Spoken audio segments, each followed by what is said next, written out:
All right. Well, good thing we did the countdown.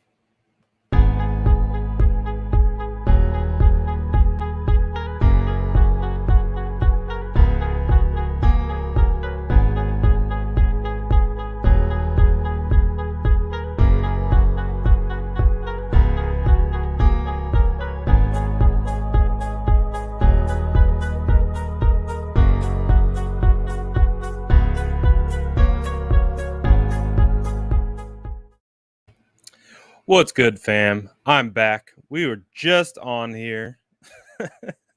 We are just on here, but we got a whole bunch of information about injuries. So I figured we would talk about those really quick. I think Kyle Shanahan had met with the media, but it wasn't done via um, their normal ways of showing it via YouTube. So it's a little bit different today.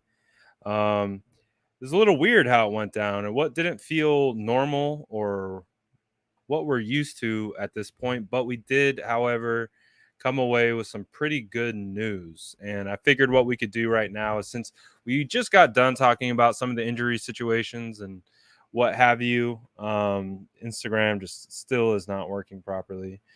But I figured we'd talk about it really quick, starting off with Trent Williams. I think the biggest news, at least in regards to um, how I'm seeing the information, is the fact that Trent Williams is day to day. Oh my goodness. Oh my goodness. That is the best news that I've heard today. I was stressing all day about the Trent Williams injury. So it's fantastic. Fantastic that after the initial reports came through, it's coming back as day to day, which is immensely helpful for the 49ers offense, regardless of who is behind it. Nextly, we got some other news surrounding the quarterback position.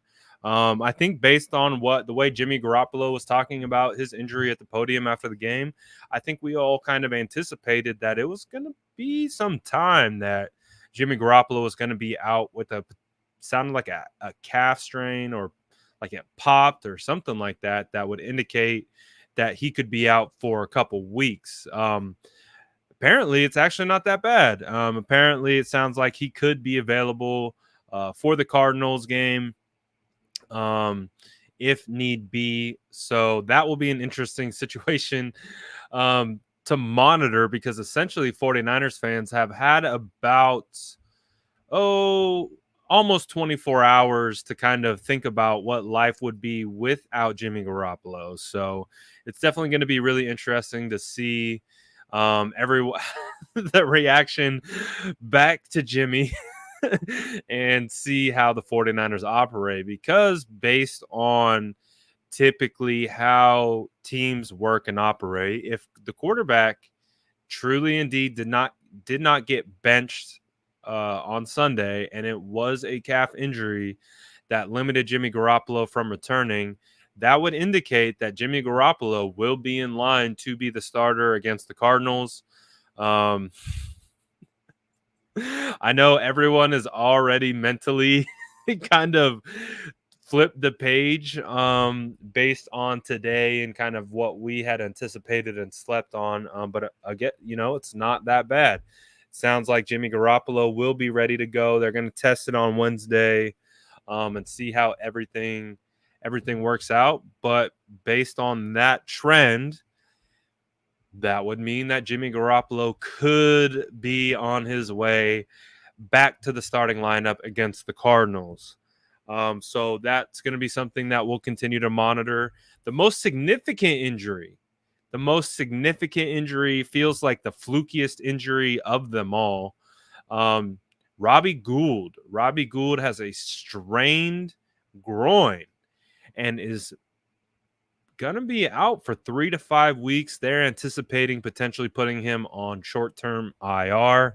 The 49ers will be bringing in a kicker off the streets for tryouts, and then they will eventually sign one who will be the starting kicker for the 49ers against the Cardinals. So Typically, the kicker, when you pay the kicker that much money that Robbie Gould is getting paid, you pay them that specifically for the reason of them being available and them being consistent. So, going to be really interesting to see how that plays out. Um, both of the kickers, Mayoko just tweeted this. Both of the kickers that the 49ers had, which was Chase McLaughlin, and Tristan gonna destroy the name. Visgenio, God, ruined it. Both of them are actually on rosters right now. McLaughlin is the kicker for the Browns, and the other guy, Tristan, is the kicker for the Chargers. So the 49ers are going to, again, be testing out some unprovens, at least for the most part, to see what that kicker is going to look like. But to wrap it up, Robbie Gould will be out for 3 to 5 weeks. Some other positive news to come out of the call with Kyle Shanahan is that Elijah Mitchell will not be wearing the blue non-contact jersey this week, which he has been wearing for the last 2 weeks, which has effectively kept him out of the games. So that's good news. That could very well mean Elijah Mitchell could be returning back to the roster very soon. And then I think based on what we've seen with Trey Sermon and his developments, what we've seen from Elijah Mitchell early on, I think those two could make a really strong combo and pair together. So that's great news. I think the combination of rookie running backs, Trey Sermon and Elijah Mitchell, could actually be a pretty serviceable running back duo for the 49ers. And I think we've seen instances where both can be successful. So I like that news, and that's good news trending towards the Cardinals this week. George Kittle escapes any kind of major injury. He's dealing with calf soreness and is day-to-day. Probably going to be pretty similar to how he was used last week. Probably get a couple days off, and then they'll start ramping him up towards the end of the week. But for the most part, what felt like a really, really rough game from an injury standpoint, is that Chai? I'm not going to even try it. So that's good news. Again, the biggest injury concern to come from this little presser is Robbie Gould. And if that honestly is the biggest issue, I can live with that. I honestly can live with that. I feel like Robbie Gould has been a little bit, again, not to take a shot at a guy that's, hurt and going to be out for some time, but it just does kind of feel like Robbie has been kind of taking a step back in regards to his confidence and power. So I'm not terribly worried about potentially bringing in another kicker that could come in and be of service. So we see it happen all the time in the NFL. I'm not too worried about it. So it is what it is. I think other than that, there were some other injuries that popped up. Javon Kinlaw is day-to-day with the knee, same thing that he was last week. Samson Ebukam popped up on the injury report. He's day-to-day with a hamstring. So we just talked about Mitchell. Mitchell has shed the blue non-contact jersey, which is kind of trending in the right direction. So I see everyone from the earlier live hopping on.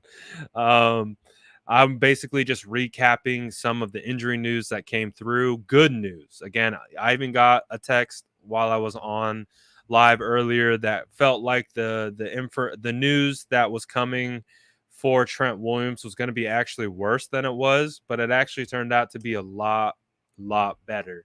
Sadu. But honestly, great news. If Trent Williams is day to day. That is the best news we could have gotten today, in my opinion. Now the bigger question is Jimmy is healthy. Jimmy's healthy. What's the plan moving forward? Like I said earlier, the thought process of how these players deal with Jimmy Garoppolo and versus the fan base perception is much different. So we can't pretend like how fans view Jimmy Garoppolo is the same of how he's viewed inside that locker room. So I do feel if Jimmy Garoppolo is healthy and is available to go, kind of swings back to Jimmy. Because if that's the only reason why Jimmy Garoppolo wasn't playing against the Seattle Seahawks, then I would imagine that that's where they're trending towards, is going back to that situation. So we'll see what happens. We'll see what happens. It's going to be an interesting week. And I think now that, again, I think why it's going to be interesting is because 49ers fans have had 24 hours essentially to start moving on from Jimmy. And that includes, we understand that the fan base is fractured when it comes to quarterback play. For whatever reason, that's just how it is. Our fan base is a bit fractured. And chasing Gould, isn't it much better when you already get the fear of the injury out the way and it comes back and it's actually way worse than you thought it was? It's almost like a hallelujah moment, like where you've already braced and accepted the worst, but then you find out it's not that bad. It's almost like a better situation.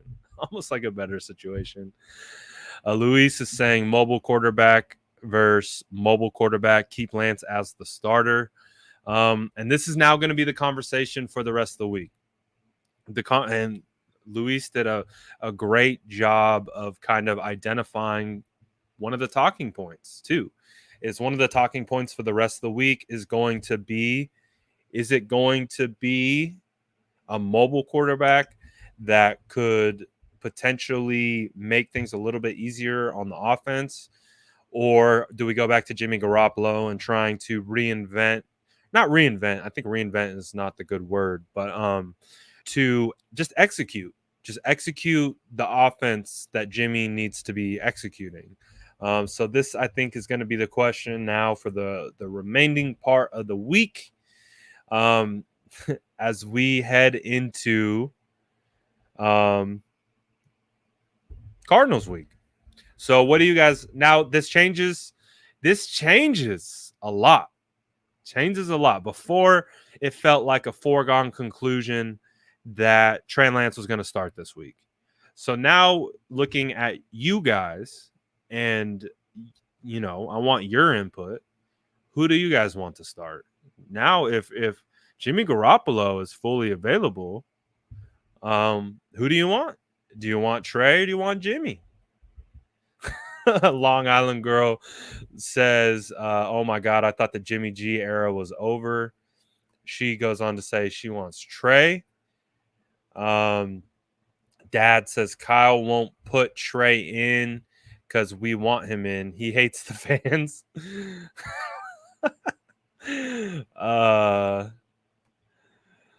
According to numerology, the number 5 symbolizes freedom, curiosity, and change. Interesting. Wonder what number 10 symbolizes. James says Trey. Jason says Lance. We got Sir Law saying Lance. AZ is going to eliminate our run game. We got another Trey. Ain't going to lie. I want to see more Trey.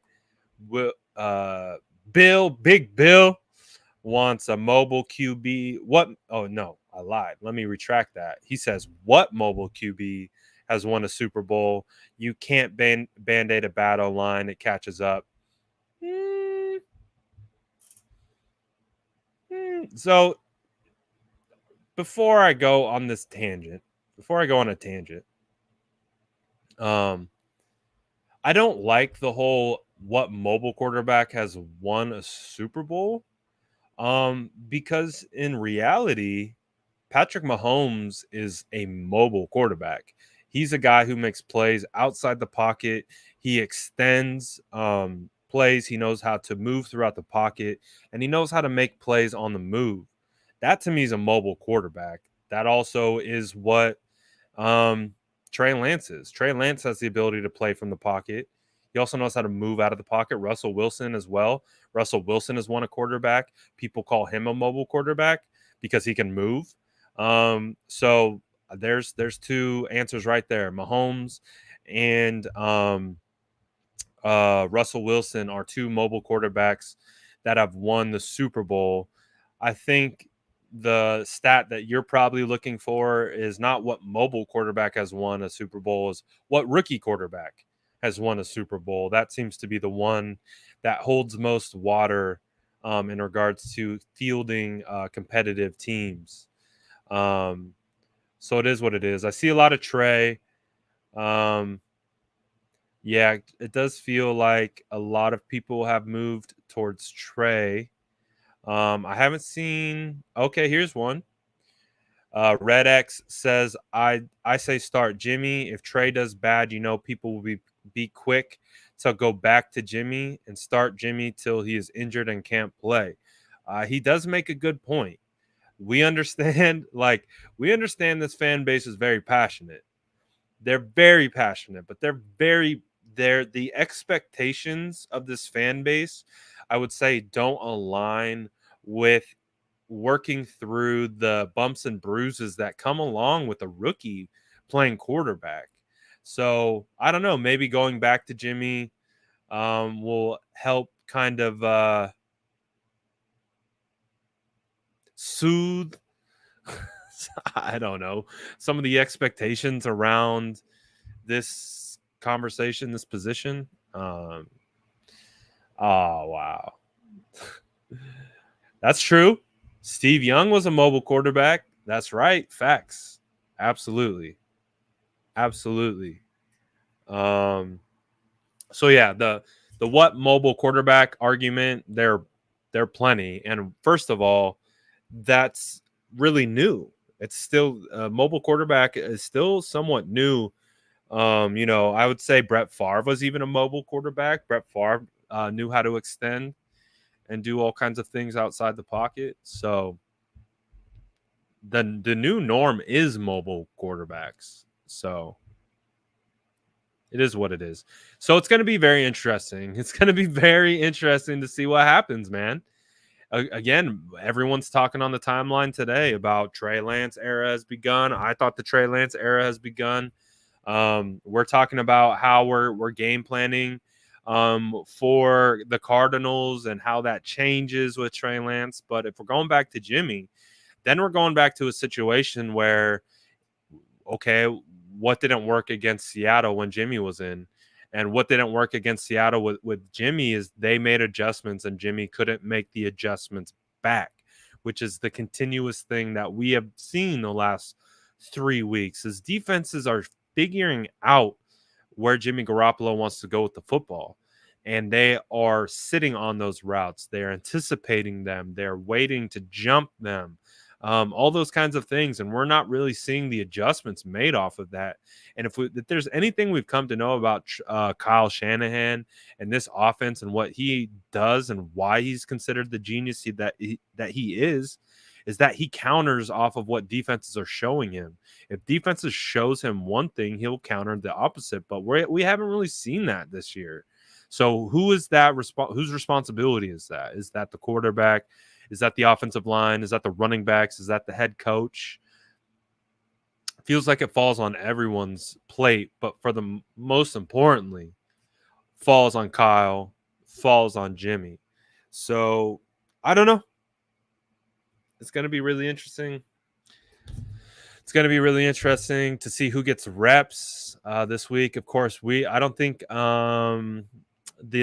those practice windows will be open to the media, so we won't know. We won't know who's getting first team reps.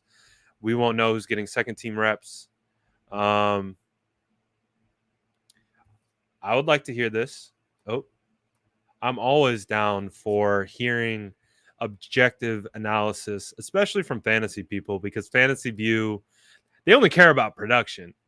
At the end of the day, I like hearing analysis from fantasy folks because um they don't care about what jersey you're wearing, or they don't care about what player has done before. They only care about what production is coming and all those kinds of things. Um and he's saying he doesn't think Jimmy has it. I mean, I think you can read the room. I think you could read Twitter. I think everyone was kind of ready for the change and ready for the switch, and starting to look at some of the optimism that comes from that. But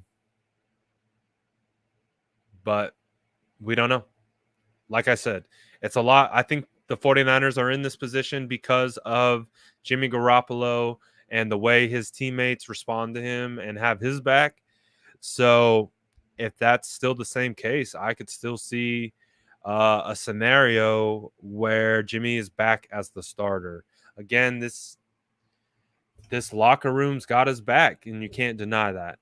You can't deny that. And they're only going to have his back more as he continues to take heat, as he continues to take a lot of criticism. So it's going to be interesting to see how the coaching staff plays this out. But like I said, I imagine we're probably going back to Jimmy. I don't know. This is again, this goes back to the offseason conversation. This goes back to why we didn't want this to occur. We didn't want two quarterbacks here, because this is what happens. You create this uncertainty. You create this situation of like, well, what is the best case scenario? Is it Jimmy or is it Trey? Who do we stick with? Where do we go? Which direction? We have two separate offenses. Which one do we want to pick? That's there. This is why way, way, way back in the offseason, we only wanted one quarterback. Is either Jimmy or is the next guy. That was it. We didn't want this dual situation of keeping Jimmy around. And I mean, I agree. I agree with Luke. I agree. If Jimmy's 100%, I think Jimmy's starting. But again, we already have such a fractured fan base when it comes to this. And at a certain point, ownership is going to see this. Ownership is going to see the constant communication surrounding their team, the constant communication and how it affects their playbook or affects their pocketbook. So we're going to find out. I think it's going to have to be a team decision, but I kind of agree with Luke. It's going to trend back towards Jimmy Garoppolo. Bryant says, Brad, if Robbie Gould doesn't play, we lose. I mean, I really think that we'll be able to find a service. I hope, knock on wood, I hope that we're able to find a serviceable kicker. Again, both the kickers that we had when Robbie went down, I think that was that 2019? I think so. I can't remember. But whichever year Robbie went down, both the kickers that we had on our roster are starting kickers for other teams right now. You can find starting kickers on the street. You can. You just got to know it. You just have to be able to find them. So I'm not terribly worried about that. As long as Mitch Wishnowsky isn't kicking for us, then I'm okay with that.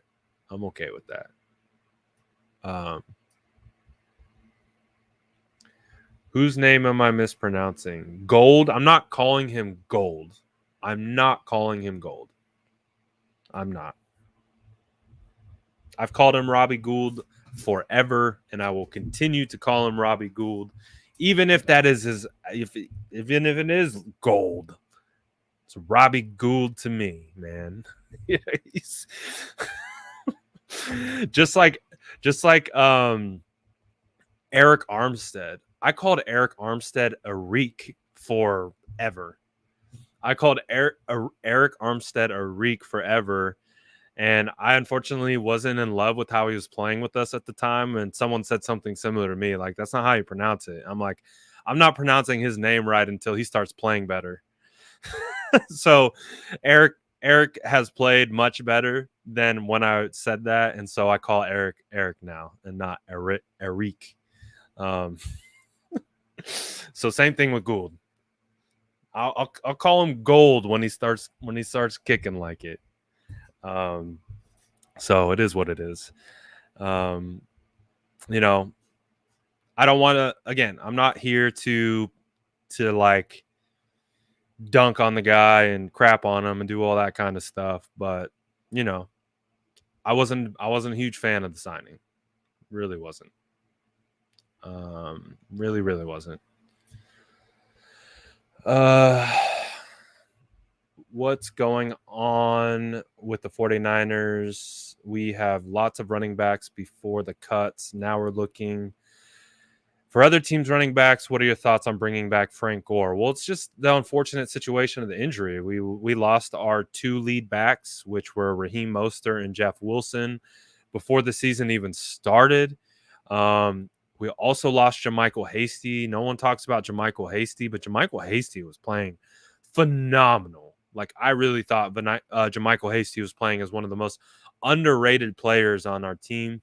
I think losing JaMycal Hasty absolutely hurts.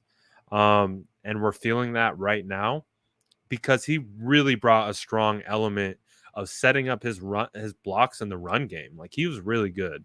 I think JaMycal Hasty was really, really good. So when you lose those three backs and you have nothing but rookies, yeah, it makes it really, really difficult. Thoughts on bringing back Frank Gore? It would be fantastic from a content standpoint, but I get it. They want someone that's going to bring a little bit more. Frank Gore doesn't even really fit Kyle Shanahan's play style in regards to the running game. So Frank Gore would be fantastic from a content standpoint. But from an actual functional standpoint, I don't think that would actually occur. You guys are crazy. Luke says Jimmy will start. The kid wasn't meant to suffer through this season. It was chosen for Jimmy to do it. Let the kid have an off season. I mean, honestly, I don't fault that thought process. Like, I don't fault that thought process. Clearly, one of the things that we indicated was that Trey Lance wasn't developed to be a starter this year. He wasn't. He didn't get first team reps in training camp. He's probably still not getting first team reps. So kind of puts him behind the eight ball a little bit. So maybe what the 49ers do at this point is they look to reevaluate Jimmy against the Cardinals and see what happens. Because maybe to that same point, do they want to put Jimmy or they want to put Trey out against the Cardinals, maybe hamper his development? I don't know. I don't know what they're thinking at this point, to be honest. But I think I agree with Luke that we are kind of on the same path. If Jimmy's healthy, you kind of got to keep – it's the same reason why Jimmy started week one. It's the same thing. If Jimmy's here and he's healthy, I think you got a plan. I think you do. So it is what it is. We'll see what happens as a result. And we'll go from there. It is what it is. Let Dante Johnson try and kick. That would be great. I wouldn't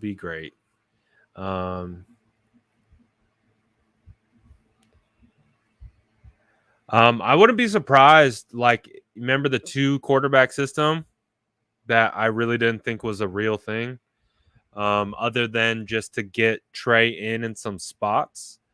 But maybe the 2 quarterback system comes back. Maybe we see more opportunities for Trey and Jimmy to kind of mingle in and out of the offense. So we'll see. We'll see. I don't know at this point, man. Chasing Gould says if Kyle knows what's good for him, he'll start Trey. It's tough, man. This is a balancing act. It's a balancing act. We're balancing egos. We're balancing internal relationships. We're balancing futures. There's a lot. I think it's really easy for us to kind of sit back and say, bench this guy, start that guy. What are you doing here? Why are you doing this? But it's when you have the actual knowledge and the information is when you start to stress a little bit more, because it's not cut and dry. It's not cut and dry. Just start Trey, and Jimmy sits on the bench. Like we talked about how Jimmy has that locker room. That locker room fights for Jimmy. So it's not cut and dry. It's not cut and paste. It's not whatever you want to say. Whatever. It's just a delicate situation. So what that means, though, is that this week has taken a dramatic turn. Absolutely dramatic turn. From feeling like the Trey era was upon us to hold up. Wait a minute. Something ain't right. And that means that Jimmy Garoppolo is back into the situation. I appreciate you, Big Bill, my guy. You enjoy your work day. Grind it out. Put in, that 110% there at work. Do everything you can to grind through the day. Put out your best performance, and everything will fall into place, my guy. Enjoy your time at work as much as you can, Big Bill. We appreciate you.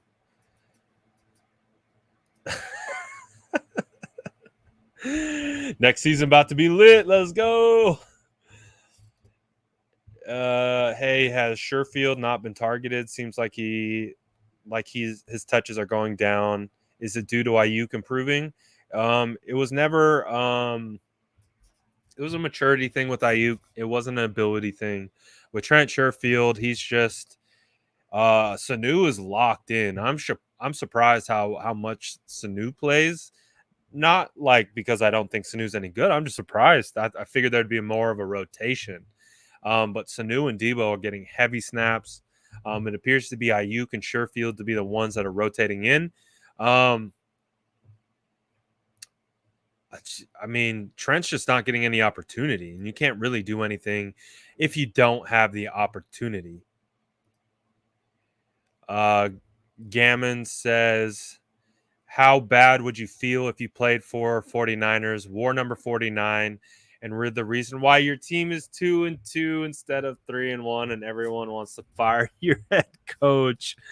All right, you got to go easy. I'm not going to put the blame on a guy who's been here for 2 weeks. I'm not going to do that. Like, was it an unfortunate play? Of course, but it was unfortunate.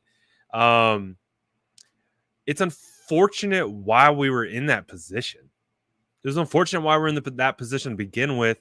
And when you put your guys in bad positions, I think there's an order of operation that comes along. When you put players in bad positions, they press. They try to do too much. They try to either overanalyze what they're doing or try to create much more than they should, and rather than just letting things flow to them. And when you're a fringe guy like Trent and Cannon, and you were the spark last week that got this team back in the game, I don't fault the guy for pressing a little bit to try to recreate some of that magic. I'm not putting it on Trent Cannon. Was it an unfortunate fumble? Absolutely. But guess what? Any single player that plays football has unfortunate plays. That's the nature of the beast. I'm not going to pinpoint that as the reason why we lost. It was a very unfortunate play at a very unfortunate time. But however, we lost because the 49ers, again, couldn't get their crap together in the second quarter. He didn't fumble that in the second quarter. They lost because they couldn't get their crap together in the second quarter. 49er fans want to focus on the last 37 seconds against the Packers game. The 49ers didn't lose because of the last 30 seconds. They lost because of their inability to play complementary football the entire half before that. That's why they lost the game. I think we like to focus on very specific issues and pinpoint them and say that's why we lost. Now, when Kyle Williams fumbles twice in the game and loses, that's Kyle Williams. Like, we can go back and we can look at those types of situations and be like, yeah, that guy fumbled. He lost the game. 100%. Kyle Williams lost us the like, we're going to look at Kyle Williams forever and be like, that guy lost us the damn game. But when it comes to Trent and Cannon, it's just an unfortunate play at an unfortunate time that he was just pressing, trying to do too much, trying to create in a situation where the team was not playing well. And so I get it. People press when you're not playing well. People try to do too much when you're not playing well. So I'm going to give a guy who's been on the team for 2 weeks a little bit of a break. He got benched. They brought in Debo right after that. So it is what it is, man. It is what it is. It's not the best. It's not what we want. But we have to go easy on some of these guys, man. We have to go easy. We have to. These guys need to live to play another down. These guys need to live to play another down. But yeah, it hurts. I get it. I get the frustration. But the 49ers, like, if we really want to identify issues and we really want to get to the bottom of why the 49ers have lost 2 games in a row, it all comes back to their first half play. Both games. Comes back to the first half execution, comes back to first half rhythm and momentum, comes back to first half running the football, comes back to everything that they're doing in the first half. And I put that solely on the responsibility of Kyle Shanahan and Jimmy Garoppolo working in unison together.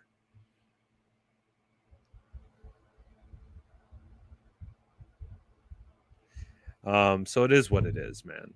It is what it is. It's not the best. Not the best situation. But what else can we ask for, right? What else can we ask for in these times of uncertainty? So I just wanted to hop on here, clarify some injury stuff. I know we talked about the injuries a little bit earlier on the show before, but all the info had just come out. So I wanted to just talk about it really quickly. This one wasn't supposed to be a long live or anything like that. Instagram is still down. I tried to do an Instagram live. That's not working. So it's one of those days, right? One of those days. So as we've discussed, great news from an injury front. Trent Williams appears to be trending back. Great news. Again, I gotten some information that was a little bit conflicting, but we're happy that it was wrong. I'm very happy that it's wrong. Normally it's the other way around. Normally we're like, oh no, it's fine. It's going to be fine. Oh, this player's out 6 to 8 weeks. We're like, oh no, crushing blow. My soul hurts. At least it's a little bit better to feel like we heard the worst case scenario news first, and then we're like relieved that we'll be back. So I apologize about that earlier. But good news on the injury front. Just a quick recap. Trent Williams, day-to-day. Fantastic news. Jimmy Garoppolo, day-to-day. Take that for, I know there's going to be a lot of mixed emotions based on how that situation goes. George Kittle, day-to-day. Thought he could have died. Not literally, but really thought his leg almost got ripped off his body. He's day-to-day. Kinlaw's day-to-day. Samson Ebukam's day-to-day. Elijah Mitchell's not wearing the blue non-contact jersey anymore, which means he's trending towards being available. Absolutely fantastic. Like I said, I really like the duality of Mitchell and Sermon. We talk about playing how am I blanking on the word? I've only said it 4 million times on these lives. Complementary football. Well, in the same sense of complementary football, Trey Sermon and Elijah Mitchell complement each other very well. I really like the combination of those two. Again, what Mitchell can do with the outside speed and stretch outside zone, what Sermon is showing to do and his ability to be a very, very hard runner, doesn't really go down at first tackle. I like the combination of them. I think Kyle, with those two, and then you add Jeff Wilson into the mix, and then whenever Jermichael Hasty comes back, then the running back room's starting to come into form. So I feel pretty good about where that room is trending. I feel good about that because, like I said, Hasty should be coming back in a couple weeks. We should be getting Jeff Wilson back in a couple weeks, and that's fantastic news for the running back room. In regards to everything else, the biggest injury news to come out from today was Robbie Gould. Robbie Gould is going to be out for 3 to 5 weeks. 49ers are bringing in bringing in kickers to evaluate who's going to be signed, and we're going to see what happens from that point on. Luke says Rams versus Hawks. Another loss. If we win, we're in this. Facts. We're not out. So I know a lot of people are down on this year and they're giving up and they're throwing in the towel and they're saying it's over and they're saying there's no shot and there's no chance. I can guarantee you they don't feel that way in that locker room. So the fact that I know that they don't feel that way in that locker room means I'm not going to feel that way, because that tells me that they're going to do absolutely everything they can to scrap out and win every single game. And that's what we should come to expect from this team. Again, we got into a conversation on a previous live about Kyle versus John and all those kinds of things. One of the things that Kyle Shanahan has done, regardless if you like what he's doing or not, is all these teams, whether they've had a winning record or a losing record, have played tough and hard for the entire game. That's what we like, and that's what we need to continue to see. Now we need to add the execution, discipline to go along with the effort, and you bring those things together, and everything will start moving in the right direction. So that's why we're optimistic. That's why I'm not calling the season over. That's why literally everything changes if the 49ers somehow squeak out a win next week against AZ. The 49ers somehow squeak out a win against AZ. Our entire tune for the next 2 weeks following that, headed into Sunday Night Football against the Colts, is completely different. So that's why I said earlier on the live, let's remove the expectation of playoffs. Let's remove the expectation of Super Bowl or bust. Don't think too far ahead.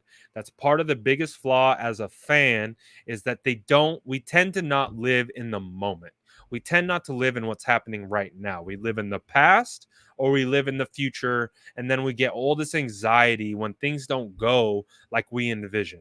All right, so we're going to bring it back to living in the now, and we're going to focus 1 week at a time. So this week we got the Cardinals, and we're going to focus on beating the Cardinals, and that's it.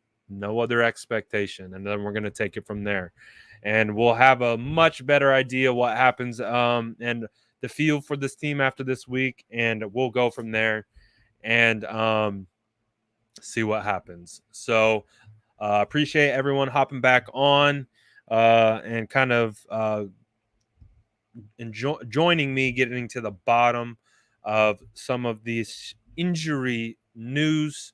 Like I said, try to do some film sessions tomorrow, TBD on the film, and we'll be back at it again. Appreciate all you guys for stopping in.